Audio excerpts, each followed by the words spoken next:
தலையில் வச்சு மிதிக்கணும்னு சொல்கிறோம், மேலே தலை மேலே மிதிச்சு நம்ம மேலே போகணும்.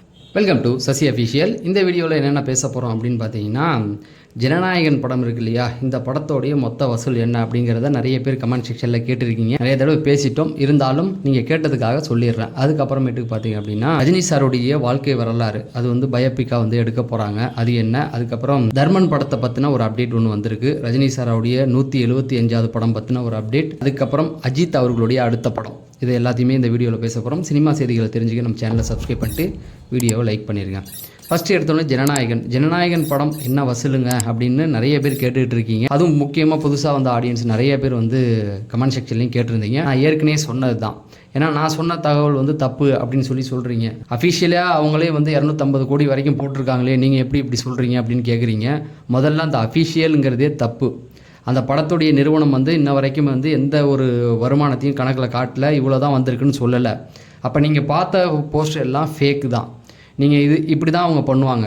இப்போ ரொம்ப வருஷமாகவே இதான் பண்ணிக்கிட்டு இருக்காங்க. விஜய் சாருடைய பெரும்பான்மையான படங்கள் கடைசியாக வந்து எல்லா படமும் பார்த்திங்கன்னா பெரிய அளவு வசூல்லாம் கிடையாது. அந்த ரசிகர்கள் என்ன பண்ணுவாங்கன்னா அதே போல் இமேஜை ரெடி பண்ணி தூக்கி போட்டுக்கிட்டு இருக்காங்க.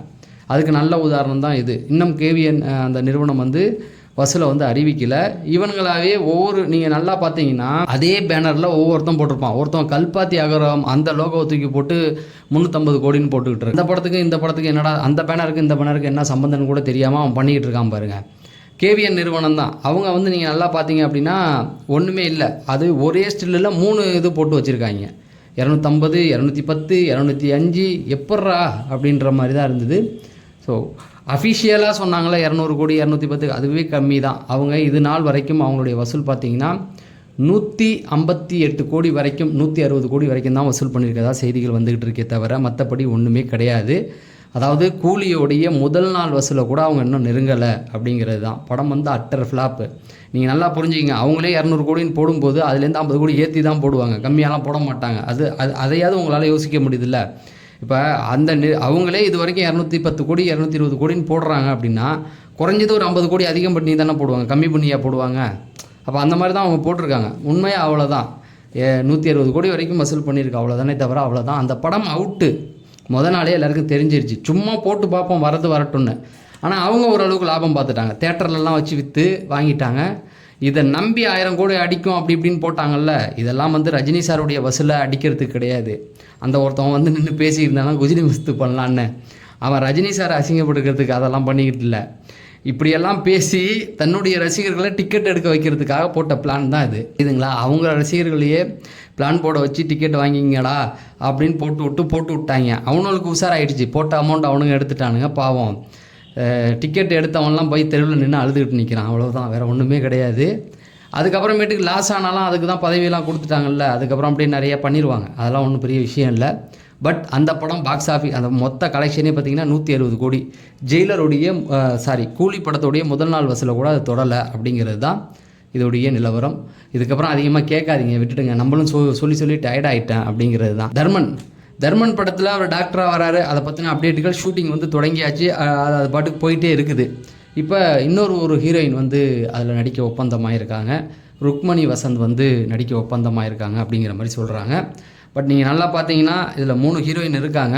சிம்ரனும் இருக்காங்க. பார்த்தீங்கன்னா ஆஸ்பத்திரி ரிலேட்டடாக வர்றது தான் அதில் உள்ள கரப்ஷன், அதுக்கப்புறம் அங்கே உள்ள நடக்கிறது க்ரைமு, இதெல்லாம் தாண்டி ஒரு கமர்ஷியலாக இந்த படத்தை கொண்டு போகிற ஐடியாவில் தான் இருக்குது. ஆனால் ஒன்று மட்டும் உறுதிங்க. அதாவது அந்த டைரக்டருடைய 2 படங்களும் நான் பார்த்துட்டேன். ஒன்று டிராகன், இன்னொன்று வந்து ஓமை கடவுளே. 2 படமுமே வந்து ஓரளவுக்கு கனெக்டடாக இருக்கும். எமோஷ்னல் வந்து நம்மளை ரொம்ப கனெக்ட் பண்ணும். ஓமை கடவுளே வந்து ரொம்ப சூப்பராக இருந்தது. ஃபஸ்ட் ஹாஃபில் வந்து 2 விஷயம் 2 ஹீரோயினையும் வச்சு அந்த கதையை சொல்லியிருப்பார். அந்த 2 ஹீரோயின்ட்டையுமே ஒரு கனெக்டட் இருக்கும். அதே போல் இந்த படம் டிராகனுமே. அதனால் எமோஷ்னல் கனெக்ட் இருக்கும். அது ரஜினி சாருடைய படங்களில் வந்து எனக்கு தெரிஞ்ச படையப்பா, முத்து, கேஎஸ் ரவிக்குமார் பண்ணுவார் இல்லையா, அந்த மாதிரி தான். ஸோ அந்த மாதிரி கமர்ஷியலில் ஒரு பிச்சு எடுத்துகிட்டு நீங்கள் கவலையே பட வேண்டாம். ஜெயிலரும் அதுக்கு அடுத்து வர படமும் பெரிய மாஸ் தான். அது எந்த ஒரு இதுவுமே கிடையாது. ஜெயிலர் படம் வந்து ஜெயிலர் 2 பார்த்துட்டாங்களா, மிரண்டு போய் நிற்கிறாங்க. கண்டிப்பாக இது வேறு லெவல் சம்பவம் பண்ணணும். ஏன்னா கமெண்ட் செக்ஷனில் சில பேர் வந்து உருட்டுறாங்க, இதெல்லாம் 1000 கோடி கிடையவே கிடையாதுங்க, அப்படியெல்லாம் வாய்ப்பே இல்லைன்னு. டேய் மூடிக்கிட்டு கிடுங்கடா, பாசிட்டிவாக திங்க் பண்ணுங்க. அப்படிங்கிற படம் நல்லா இருந்தால் கண்டிப்பாக வரும் அப்படிங்கிறதுக்கு நல்ல ஒரு நல்ல இது வந்து துரைந்தர் படம் தான். எங்கேயோ எடுத்த படம் இங்கே வந்து ஓடிட்டு இருக்கு பாருங்கள். அந்த மாதிரி தான், அந்த மாதிரி பாசிட்டிவாக திங்க் பண்ணுங்கள்.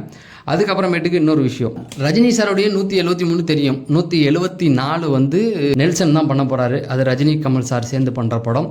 175வது படமும் வரப்போகுது அப்படிங்கிற மாதிரி செய்திகள். ஏற்கனவே நம்மளே அது ஒரு வீடியோ போட்டிருக்கோம், அட்லி பண்ண போகிறாரு அப்படிங்கிற மாதிரி. கண்டிப்பாக பண்ணுவார். ஏன்னு பார்த்தீங்கன்னா அவருடைய மேனரிசமே ரஜினி சார் ஸ்டைலில் தான் இருக்கும். விஜய் ரசிகர்னு சொல்லிக்குவார், ஆனால் ரஜினி சாருடைய மேனரிசத்தில் தான் பேசுவார் அவர். அதுக்கப்புறமேட்டுக்கு பார்த்தீங்கன்னா நிறைய பேர் அதுக்குள்ளே போவேணாம். விஜய் சார்கிட்ட கூட இருக்காங்க, முக்கால்வாசி பேர் ரஜினி சாரோட ஃபேன் தான். ஏன் அவரே ஃபேன் தானே. ஸோ அப்படி சொல்லிக்கிட்டு இருந்தோம். ஆனால் இப்போ அந்த 175வது படம் எந்த மாதிரி இருக்க போகுது அப்படிங்கிற மாதிரி ஒரு செய்திகள் வந்தது. இது ரொம்ப வருஷத்துக்கு, ஒரு 15 வருஷத்துக்கு முன்னாடியே செய்திகளில் வந்தது தான். ரஜினி சாருடைய பயோபிக்கில் சல்மான் கான் நடிக்க போகிறாரு அப்படிங்கிற மாதிரி ஒரு செய்திகள் வந்தது. பாலிவுட்டில் அதை பண்ண போகிறாங்கன்ட்டு. ஆனால் அப்போ அவங்க அண்ணன், ரஜினி சாருடைய அண்ணன் வந்து என்ன சொல்லிட்டாங்க, அதெல்லாம் பண்ணக்கூடாது, வேண்டாம் அப்படின்னு சொல்லி தடுத்து நிறுத்திட்டாங்க. ஆனால் இப்போ ரஜினி சார் அவருடைய பயோபிக் எழுதிக்கிட்டு இருக்காரு அப்படிங்கிறது நீங்கள் கேள்விப்பட்டிருப்பீங்க இல்லையா. ஸோ அதை படமாக எடுக்க போகிறாங்க. அதுக்கு முன்னாடி பயோபிக் அப்படின்னு சொன்னதுனால இன்னொரு விஷயமும் இருக்குது, அதை கூடுதலாக சொல்லிடுறேன். தலை அஜித் இருக்காங்க இல்லையா, அவங்களுடைய அந்த கார் ரேஸ் சம்மந்தமான ஒரு ஆவணப்படம் வந்துகிட்டு இருக்கு இல்லையா, அது இறுதி கட்டத்தை எட்டிடுச்சு. அந்த படத்தை ரிலீஸ் பண்ண போகிறாங்களாம். ஸோ நிறைய பேர் கேட்டுக்கிட்டு இருக்காங்க, அஜித் சார் எங்கே, அவர் எங்கே போனார், அவருடைய ஃபேன்ஸ் எல்லாம் அவர் இழந்துக்கிட்டு இருக்காரு அப்படின்னு. அப்படிலாம் ஒன்றுமே கிடையாது. அவர் எங்கேயுமே இல்லாத மாதிரி இருக்கும். திடீர்னு ஒரு நாள் வந்து நிற்பார், ஃபுல்லாக கூட்டம் அவர் பக்கம் வந்து நின்றும் அப்படிங்கிறது அது அவருக்கு நல்லா தெரியும். அதனால் அவர் எங்கேயும் போகல, ரேஸுக்கு தான் போயிட்டுருக்காரு. கண்டிப்பாக நம்ம நாட்டுக்கு பெருமை சேர்ப்பார் அப்படிங்கிறதுல எந்த ஒரு மாற்று கருத்தும் கிடையாது. கூடி சீக்கிரம் வரப்போகிறார். அவருடைய ஒய்ஃபே வந்து ப்ரொடியூசராக வந்திருக்காங்க. ஒன்றும் பெரிய தயாரிப்பாளர் இல்லைன்னா நாங்கள் பண்ணுறோம் அப்படிங்கிறது. அஜித் சார் சம்பளம் இல்லைன்னாவே அந்த படத்தை ஒரு 30-40 கோடியில் முடிச்சிடலாம், 50 கோடிக்குள்ளே முடிச்சிடலாம், பெரிய லாபம் எடுத்துடலாம். கண்டிப்பாக அதுக்கான முயற்சிகள் போயிட்டு தான் இருக்குது. அதுக்கப்புறமேட்டு ஏஎல் விஜய் அவர்கள் வந்து அவருடைய அந்த பைக் ரேஸை வந்து டாக்குமெண்ட்ரியாக எடுத்துக்கிட்டு இருக்காரு. கண்டிப்பாக அது வந்து பெரிய ரீச் அடையும் அப்படின்றாங்க. அந்த அளவுக்கான விஷயத்தை உள்ளே வச்சுருக்காரு அவர். அது வந்து ட்ரெய்லர் விட்டுருந்தாங்க இல்லையா, இப்போ வந்து இறுதி கட்டத்தை எட்டிடுச்சுன்றாங்க. ஸோ ஐ திங்க் அவங்க என்ன எதிர்பார்த்துட்டு தான், ஒரு வின்னிங் மூமெண்ட்டுக்காக எதிர்பார்த்துக்கிட்டு இருக்க மாதிரி சொல்லிகிட்டு இருக்காங்க. ஏன்னா ஒரு கதை அப்படின்னு சொல்லும் பொழுது அதோடைய தொடக்கம் முடிவு கடைசியில் அந்த வின்னிங், டோனியோடைய லைஃப்பில் அது கலந்துருக்கும் இல்லையா, அந்த மாதிரி தான். சரி, இவ்வளோ விஷயம் நான் எதுக்கு சொல்கிறேன் அப்படின்னா, ரஜினி சாருடைய பயோபிக்கு அது வரப்போகுது. அதனால தான் இதை இவ்வளோ வந்து ரொம்ப நேரம் இழுத்து சொல்ல வேண்டியதாக இருந்தது. ரஜினி சாருடைய பயோபிக் என்னென்னா அதை எடுக்கிறதா இப்போ உறுதியாக ஆயிருக்கு. ஏற்கனவே சல்மான் கான் பண்ண வேண்டியதாக இருந்தது, எடுத்துட்டாங்க இல்லையா, இப்போ அவரே எழுதியிருக்காரு. ஆனால் ரஜினி சாருடைய பயோபிக் பார்த்தீங்க அப்படின்னா அது ஆட்டோமேட்டிக்காகவே ஒரு கமர்ஷியல் படம் போலேயே இருக்கும். ஒரு கண்ட்ராக்டர் எப்படி வந்து தமிழ் சினிமா நடிகனாகி அரசியல் களத்தில் இவ்வளோ நாள் வரைக்கும் பேசப்பட்டுக்கிட்டு இருக்காரு.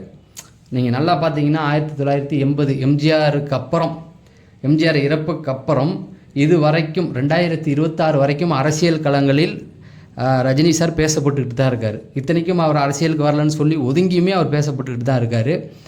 அதே போல் அவர் என்னைக்கு எம்ஜிஆர் அவர் இருக்க வரைக்கும் அவர் தான் சூப்பர் ஸ்டார், அதில் எந்த மாற்று கருத்தும் கிடையாது. எம்ஜிஆர் இருந்தார் இல்லையா, எம்ஜிஆருக்கு அப்புறம் தமிழ் சினிமாவாக இருக்கட்டும், அரசியல் களமாக இருக்கட்டும், எல்லாத்துலேயும் முடிசூடா மன்னனாக அவர் தான் இருந்துக்கிட்டு இருக்கார். ஸோ எதுக்கு சொல்கிறேன்னா, அதோடைய கதையிலேயே வந்து ஒரு கமர்ஷியல் விஷயம் இருக்கிறதுனால அந்த படத்தை எடுத்தால் கமர்ஷியலாக வெற்றி பெறும் அப்படிங்கிறது தான். ஸோ தலைவர் அதை எழுதி முடிச்சுட்டு தான் சொல்கிறாங்க. இப்போ ஆலோசனை பண்ணிக்கிட்டு இருக்காராம். கூடி சீக்கிரம் அது வரும். நம்ம நாளைய அப்டேட்டில் இதை பற்றி நிறைய பேசுவோம். வந்து சினிமா செய்திகள் தெரிஞ்சுக்க நம்ம சேனலை சப்ஸ்கிரைப் பண்ணிட்டு வீடியோ லைக் பண்ணுங்கள். நம்ம அடுத்த வீடியோவில் சந்திப்போம். நன்றி, வணக்கம்.